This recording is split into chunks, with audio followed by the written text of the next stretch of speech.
बिस्मिल्लाहिर्रहमानिर्रहीम। अस्सलाम वालेकुम। आज मैं आप सबके लिए चिकन बोनलेस ढाबा स्टाइल कढ़ाई की रेसिपी लेके आई हूँ, जो कि बहुत ही मज़ेदार बनती है और ये बहुत ही जल्दी और झटपट बन जाती है। तो चलिए रेसिपी बनाना स्टार्ट करते हैं।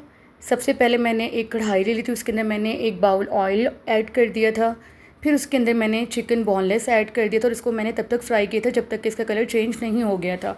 और इसे फ्राई करने के बाद मैंने अलग से प्लेट में निकाल लिया था।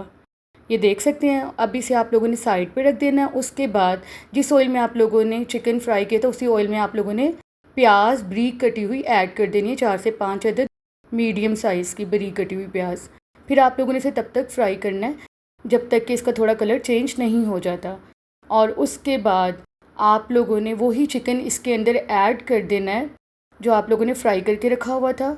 उसके बाद इसके अंदर आप लोगों ने लहसुन अदरक का पेस्ट ऐड कर देना है और फिर अगेन आपने इसको 3-4 मिनट के लिए दरमियानी आंच पे भूनना है जब तक कि लहसुन अदरक की स्मेल इसके अंदर से नहीं चली जाती। उसके बाद आप लोगों ने इसके अंदर ये मसाले ऐड कर देने हैं, लाल मिर्च का पाउडर, हल्दी, नमक और सॉल्ट मैंने इसके अंदर पिंक वाला डाला है जो सा होता है। और फिर मैंने इसके अंदर काली मिर्च का पाउडर भी साथ में ऐड किया था। फिर आप लोगों ने इसके अंदर टमाटर ऐड कर देने हैं। सॉरी, टमाटर मैं दिखाना भूल गई थी। तो टमाटर मैंने इसके अंदर हाफ़ के जी बारीक कटे हुए ऐड किए थे, क्योंकि ग्रेवी ज़्यादा रखनी है चिकन कढ़ाई की, इसलिए मैंने इसके अंदर हाफ़ के जी टमाटर ऐड किए थे। फिर आप लोगों ने इसे थोड़ी सी दरमियानी आंच पे अच्छे तरीके से भून लेना है, तब तक जब तक कि इसका जो सा मसाला है अच्छे तरीके से इसके अंदर भुन नहीं जाता और इसकी साइड पे ऑयल नहीं आ जाता। तब तक आप लोगों ने इसे अच्छे तरीके से भूनना है ताकि कच्चापन मसाले का ख़त्म हो जाए। तो ये देख सकते हैं, इसकी निशानी यही है मसाला भूनने की कि साइड पे इसके ऑयल आ गया। उसके बाद मैंने इसके अंदर हरी मिर्ची ऐड कर दी थी और फिर आप लोगों ने इसके अंदर दही ऐड कर देना। दही मैंने अच्छी तरीके से फेंट के 4 चम्मच ऐड किए थे।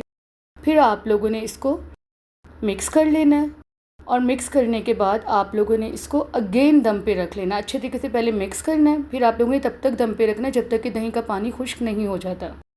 तो ये देख सकते हैं कढ़ाई हमारी बनके तैयार है। एंड पे मैंने इसके अंदर धनिया पाउडर एंड गरम मसाला पाउडर वो ऐड कर दिया था और फिर मैंने हरी मिर्ची दरमियान में से कट करके वो इसके ऊपर ऐड कर दी थी और अदरक उसके बाद मैंने बारीक कटी हुई इसके ऊपर गार्निशिंग कर दी थी। आई होप आप लोगों को मेरी आज की रेसिपी अच्छी लगी होगी। अल्लाह हाफिज़।